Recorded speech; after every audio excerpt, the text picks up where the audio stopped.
가보년 새해를 맞이하여 교우 여러분과 여러분 가정에 하나님의 넘치는 은총이 함께 하시기를 간절히 소망합니다. 특별히 새벽 기도를 통해 새로운 영적인 깨달음과 도전을 받으시고 또 놀라운 결단을 이루시며 하나님의 크신 은혜를 맛볼 수 있게 되기를 간절히 소망합니다. 몇 가지 광고를 먼저 드리죠. 우리 신년 기도 제목 아직 제출하지 않으신 분들 기도 제목을 제출해 주시기 바랍니다. 가급적이면 좀 상세하게 기록해 주시면 새벽마다 여러분들을 위해서 기억하며 기도하도록 그렇게 하겠습니다. 또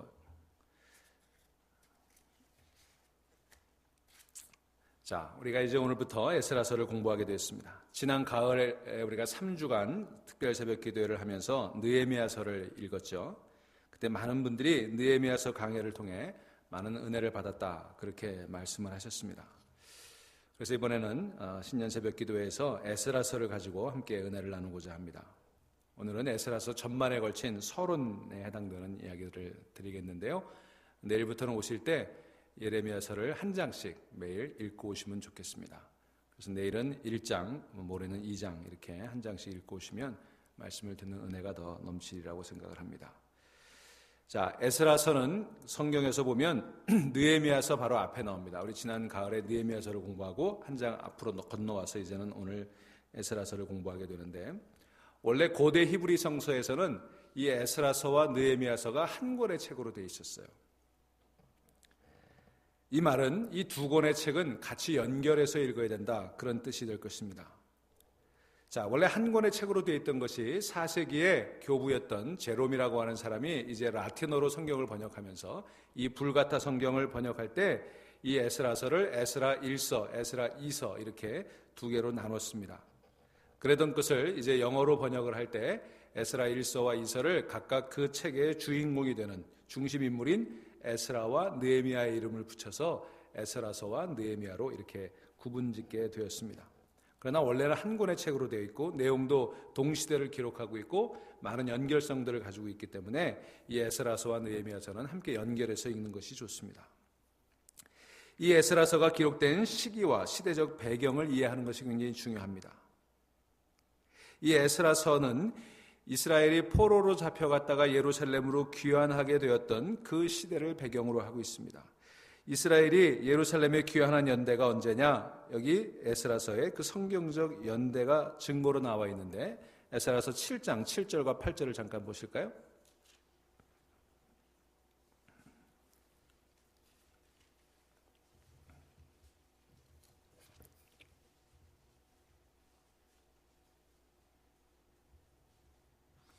거기 7절, 8절 보시면 아닥사스다 왕 제7년에 이스라엘 자손과 제사장들과 레위 사람들과 노래하는 자들과 문지기들과 느디님 사람들 중에 몇 사람이 예루살렘으로 올라올 때 이 에스라가 올라왔으니 왕의 제7년 다섯째 달이다 이렇게 기록이 되어 있습니다.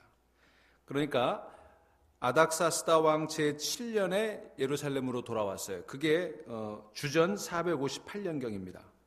그리고 여러분 아시는 대로 느헤미야가 귀환했던 것은 아닥사스다 왕 20년이에요. 주전 445년 정도가 됩니다. 그러니까 이 에스라서는 주전 458년에서 주전 445년 이 어간에 기록된 것으로 짐작해 볼 수가 있습니다. 그 당시가 시대적 배경이에요. 그리고 우리가 이 에스라서를 공부하면서 꼭 한 가지 기억해야 될 것은 에스라서는 열왕기 상하, 역대기 상하 이렇게 연결해서 읽어야 된다는 거예요. 여러분 우리가 오늘 에스라서 1장을 본문으로 읽었습니다만 그 바로 옆에 페이지에 있는 역대하 36장을 한번 봐주세요. 거기 보시면 22절부터 23절이 에스라서 1장 1절 2절과 아주 정확하게 같은 내용으로 되어 있어요. 바사왕 고레스 왕 원년에 여호와께서 예레미야의 입으로 하신 말씀을 이루려시려고 이렇게 동일한 내용이 똑같이 반복되어 있는 것을 볼 수가 있습니다. 그래서 열왕기 상하, 역대기 상하를 에스라 느헤미야와 연결해서 읽는 것이 필요합니다. 그러면 열왕기 상하의 내용이 무엇입니까? 여러분 아시는 대로 남북 이스라엘이 솔로몬 왕 죽고 나서 갈라졌어요. 이 남이스라엘과 남유다와 북이스라엘 왕국이 서로 분열돼서 다투지 않습니까? 그러다가 결국 북이스라엘은 아수르 제국에게 멸망을 당합니다. 그때가 주전 722년이에요. 이런 연대들은 좀 기억을 해두시면 좋을 것 같습니다. 자, 그 이후로 남유다는 홀로 남아서 약 150년간 왕국을 유지하다가 바벨론에 의해서 멸망을 합니다. 바벨론이 아수르를 점령하고 그리고 이스라엘 남유다까지 점령하게 된 것입니다. 그때 무슨 일이 일어났습니까? 남유다의 왕족들과 지도자들과 고급 인력들이 대거 바벨론으로 포로로 잡혀가는 바벨론 포로가 이루어지는 것이 바로 그때였습니다. 그리고 유대 땅에 남겨진 사람들은 이제 귀족들, 왕족들, 또 고급 인력들은 다 붙잡혀가고 이 유대 땅에 남은 것은 그냥 이름 없는 백성들, 평범한 사람들만 남게 되었습니다. 그리고 그때 유다 백성들의 정신적 지주이고 저들을 통합했던 기능을 담당했던 예루살렘 성전이 철저하게 파괴가 돼요. 그리고 성전 기물들은 다 빼앗겨서 이제 바벨론으로 옮겨지는 그런 일들이 이루어지게 됩니다. 이런 내용들이 열왕기 하 마지막 장에 기록이 되어 있어요. 자, 그런데 열왕기 하 25장 27절 이하에 보시면 유다의 마지막 왕이었던 19대, 물론 20대 왕이 나오긴 합니다만 이 19대 왕인 여호야긴의 이야기가 나와요.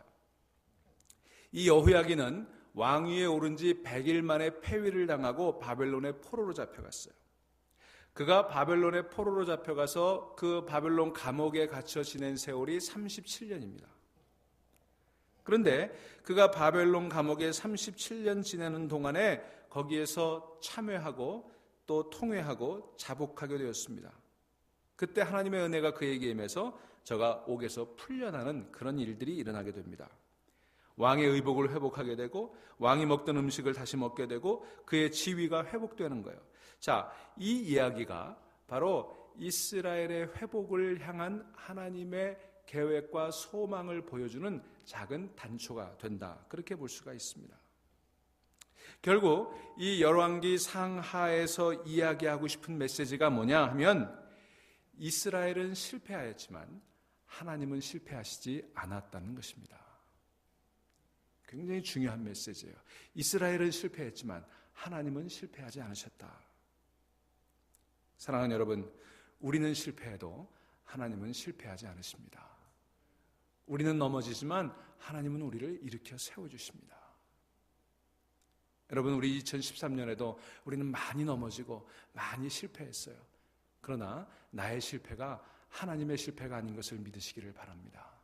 하나님의 놀라운 계획이 우리의 넘어짐 가운데 이어지고 있다는 사실을 깨달아 하실 수 있기를 주의 이름으로 축원합니다. 자, 그래서 이스라엘 백성들이 포로로 잡혀갔는데 이 포로 생활을 하는 동안에 저들이 회복되기 시작했어요. 저들이 비로소 깨닫기 시작했어요. 그들이 깨달은 것이 뭐였냐? 우리가 바벨론에 잡혀온 것이 하나님의 통제 밖에서 일어난 일이 아니라 그것이 바로 하나님의 섭리고 하나님의 계획 가운데 일어난 일이라는 사실이었습니다. 그걸 깨달은 거예요. 하나님께서 하신 일이다. 하나님께서 팽개치시고 나 몰라라 한 것이 아니라 하나님이 친히 행하신 것이다. 이것을 받아들이기 시작한 것입니다. 이것이 큰 전환점이 되었어요. 여러분, 이것이 얼마나 중요한 일인지 모릅니다. 우리의 삶 가운데서도요, 우리의 죄악과 우리의 허물과 여러 가지 요인들이 복합적으로 작용해서 우리가 포로로 잡혀간 것 같은 그런 일들이 이루어질 수 있어요. 모든 것들을 다 빼앗기고 모든 것들을 다 놓치고 모든 것들이 다 파괴되는 그런 일들이 우리 삶 가운데서 일어날 수가 있다고 하는 것입니다. 우리가 속박되고 우리가 제한되고 우리를 힘들게 하는 여러 가지 일들이 내 잘못으로 인해서 또는 시대의 잘못으로 인해서 우리의 삶 가운데 일어날 수 있다고 하는 것입니다.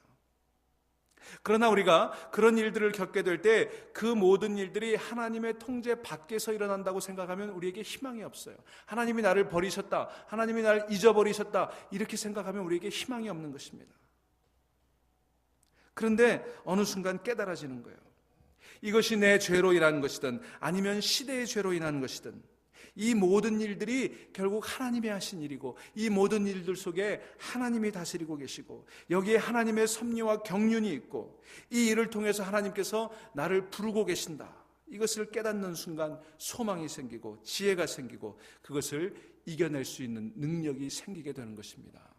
여러분, 이 특별 새벽 기도 동안에 이 에스라서를 읽으시면서 이것을 깨달아 하실 수 있기를 주의 이름으로 축원합니다. 하나님이 하신 일이에요. 여러분, 그러므로 우리의 지난 날은 하나님의 자비에게 맡기세요. 그리고 우리의 미래는 하나님의 섭리에 맡기세요. 그리고 우리의 오늘은 하나님의 사랑에 맡기실 수 있기를 주의 이름으로 축원합니다. 우리의 과거가 하나님의 자비에 있기 때문에 우리는 과거를 아쉬워하고 후회할 필요가 없어요. 우리의 미래가 하나님의 섭리에 달려있기 때문에 우리는 미래를 두려워할 필요가 없어요. 오늘 내 삶을 하나님께서 사랑하고 계시기 때문에 오늘 우리는 기쁨 가운데 살아갈 수 있는 거예요.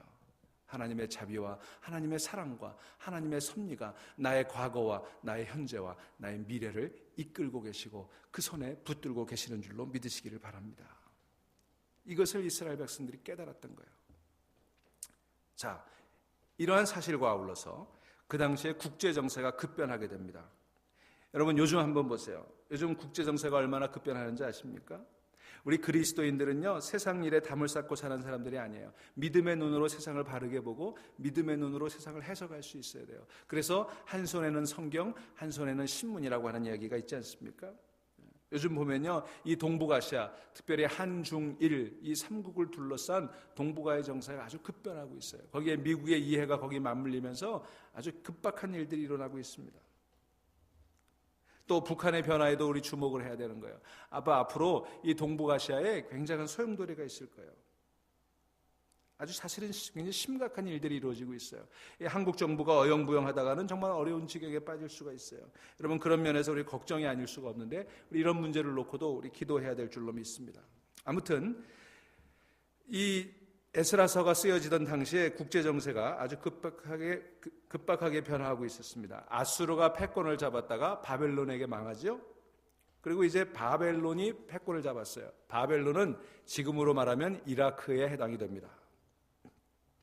그런데 그 영원히 지지 않을 것 같던 바벨론 제국이 이번에는 바사, 페르시아죠. 지금의 이란입니다. 이 바사에게 패망을 하게 됩니다. 그래서 여러분, 이 바벨론, 지금 이라크는요, 사담 후세인이 바벨론의 영화를 재현하겠다는 게 그의 꿈이었어요. 그리고 이란은 호메니 이후에 페르시아 영화를 재현하겠다. 그래서 이 이라크와 이란은 또 서로 으르렁거리는 그런 관계에 있습니다. 자, 그러니까 아수르, 바벨론, 페르시아, 바사로 이어지는 이 중근동 지방의 패권이 아주 급박하게 돌아가는 그런 상황이었어요.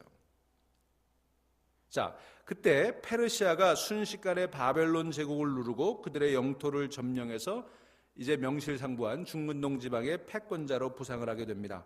그 배경이 오늘 에스라서 1장 1절로 3절에 나와 있어요. 자, 우리가 읽은 내용인데 바벨론에 잡혀갔던 이스라엘 백성들이 지금 포로 생활을 거의 70년 가까이 하고 있었습니다. 그런데 바벨론이 망하고 바사 왕국이 세워지면서 생각하지도 않던 일들이 일어나기 시작했어요. 생각하지도 않던 곳에서 이스라엘의 구원이 임했던 거예요. 사랑하는 여러분, 구원은 생각지도 않은 곳에서 임하는 줄로 믿으시기를 바랍니다. 우리의 문제의 해결은 생각지도 않던 곳에서 일어나게 되는 거예요. 상상하지도 못했던 방법으로 하나님께서 역사하시는 것입니다. 여러분, 생각지도 않던 사람, 생각지도 않던 만남, 생각지도 않은 사건을 통해서 생각지도 못한 지혜를 하나님께서 주셔서 우리가 문제가 해결되는 것입니다. 여러분, 구원은 그렇게 하나님께로부터 오는 것임을 믿으시기 바랍니다. 이 바사왕 고레스는 많은 존경을 받았던 왕으로 알려져 있어요.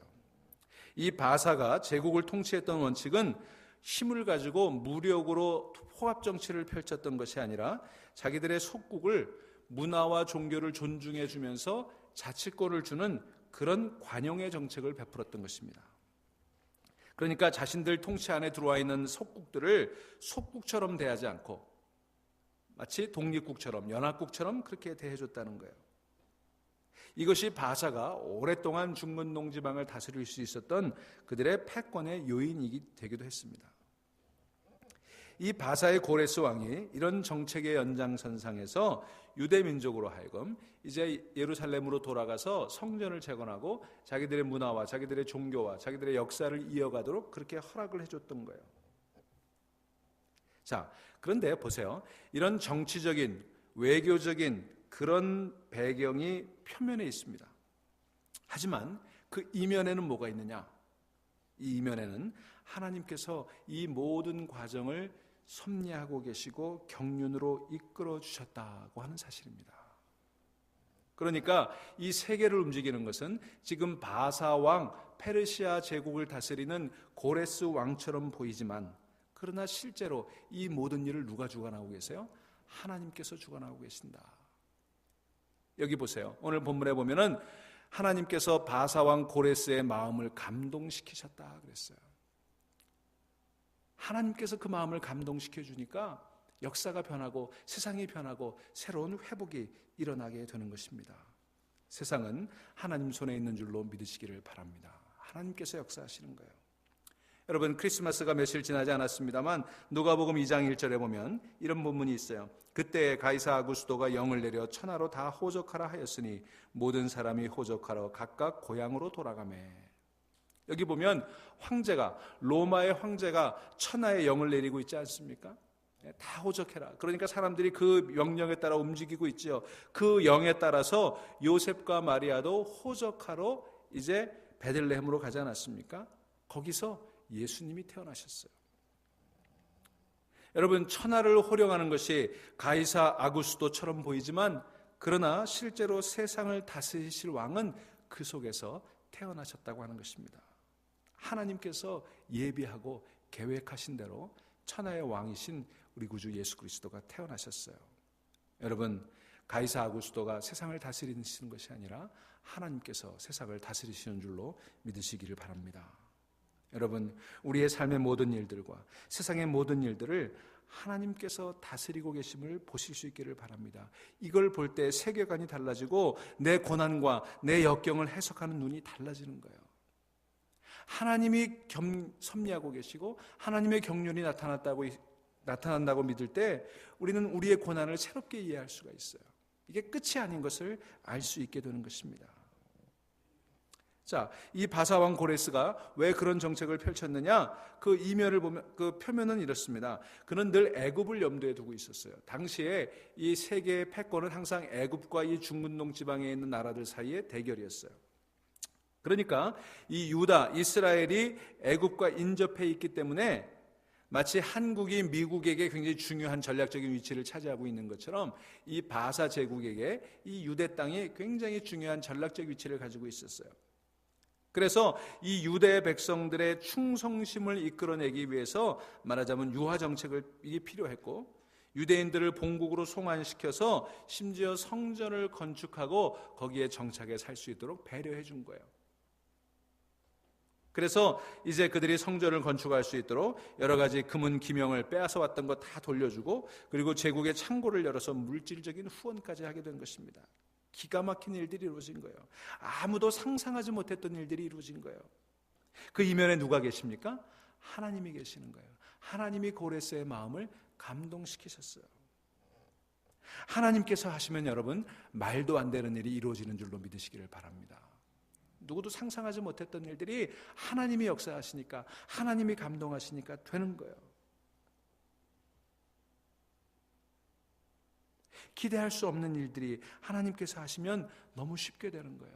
내 힘으로는 한간 힘을 쓰고 아둥바둥거려도 되지 않던 일들이 하나님이 하시니까 너무나 술술술술 풀려가는 거예요. 여러분, 이게 사람이 하려고 하면 되는 일입니까? 이스라엘이 독립전쟁을 하면 바사 제국에게 대항할 수 있습니까? 하지만 하나님께서 감화시키시고 하나님께서 감동시키시니까 이런 일들이 너무 쉽고 자연스럽게 이루어졌던 건 깨달으실 수 있기를 주의 이름으로 축원합니다. 사랑하는 여러분, 2013년 한 해를 살아가면서 자신의 힘을 의지하지 마시고 하나님께서 감화 감동하시면 모든 일들이 순적히 이루어질 수 있기를 믿으시기 바랍니다. 여러분의 삶이 마치 포로 생활 같고 모든 것을 다 잃어버린 것 같은 절망적인 상황일지라도, 내 힘으로는 도저히 어찌해 볼 도리가 없을 것 같은 그런 처지에 있을지라도 하나님의 섭리와 경륜을 믿고 기대하고 그것을 구하실 수 있기를 간절히 바랍니다. 여러분, 오늘 이 에스라서 1장 1절에 보면 이 책을 기록한 목적이 나와 있어요. 여호와께서 예레미야의 입을 통하여 하신 말씀을 이루게 하시려고 바사왕 고레스의 마음을 감동시키시매 그랬죠? 다시 말하면 하나님께서, 여호와 하나님께서 선지자를 통해 하신 말씀이 이루어진다, 응한다 그랬어요. 이것을 알려주려고 하는 것이 이 책의 목적이에요.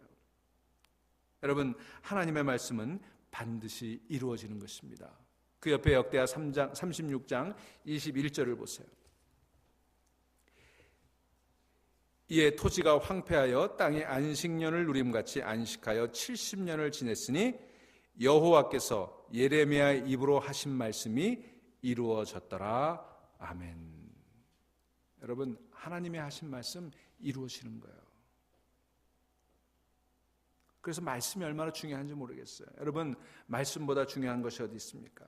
새벽 제단에 우리가 말씀을 묵상하는 것이 그렇게 중요한 것입니다.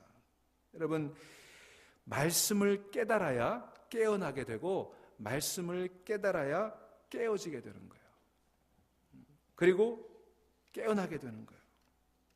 여러분, 이 새벽 제단에 말씀을 듣고 깨어지고 깨어나는 여러분 될 수 있기를 주의 이름으로 축원합니다. 우리의 낡은 사람이 깨어지고 우리의 생각과 의식이 깨어날 수 있게 되기를 간절히 소망합니다. 그래서 우리가 에스라서를 읽게 되는 것이죠. 여러분, 부흥이 어디서 오겠습니까? 부흥은 무슨 프로그램이나 으쌰으쌰하는 그런 분위기에서 이루어지는 것이 아닙니다. 말씀의 선포가 없고 말씀에 대한 순종이 없이는 부흥이 일어날 수가 없어요. 하나님께서 하셔야 진정한 부흥이 일어나는 것입니다. 그래서 부흥은 하나님 말씀에 의한 부흥이에요. 우리가 지난 가을에 느헤미야서를 공부하면서 확인하지 않았습니까? 느헤미야가 그토록 수고하고 애써서 또 백성들과 지도자들이 마음을 합해서 성벽을 재건했을 때 그가 맨 먼저 한 일은 낙성식이 아니었어요. 잔치하고 축하하고 무슨 감사패 주고받는 그런 일들이 아니었어요. 그 낙성식을 하기 전에 먼저 뭘 했습니까? 에스라를 초대해서 말씀의 부흥회를 열고 회개하고 말씀으로 깨닫는 그런 역사가 일어나지 않았습니까? 여러분, 2014년이 한 해 여러분들의 삶 가운데 말씀을 통한 깨달음, 말씀을 통한 깨어짐, 말씀을 통한 깨어남이 일어날 수 있기를 주의 이름으로 축원합니다. 이 에스라서의 키워드가 바로 리커버리, 회복이에요. 부흥이에요. 그 부흥은 말씀을 통한 부흥이었어요. 사랑하는 여러분, 이 회복, 아무쪼록 이 에스라서를 새 벽도에 강의하는 동안에 저와 여러분들 사이에 말씀의 회복이 이루어지고 심령의 회복이 이루어지고 가정의 회복이 이루어지고 비즈니스의 회복이 이루어지고 부부관계의 회복이 이루어지고 부모 자식 간의 회복이 이루어지고 우리 교회에 놀라운 부흥의 역사가 일어날 수 있기를 주의 이름으로 간절히 축원합니다. 우리 함께 찬양 부르십시다.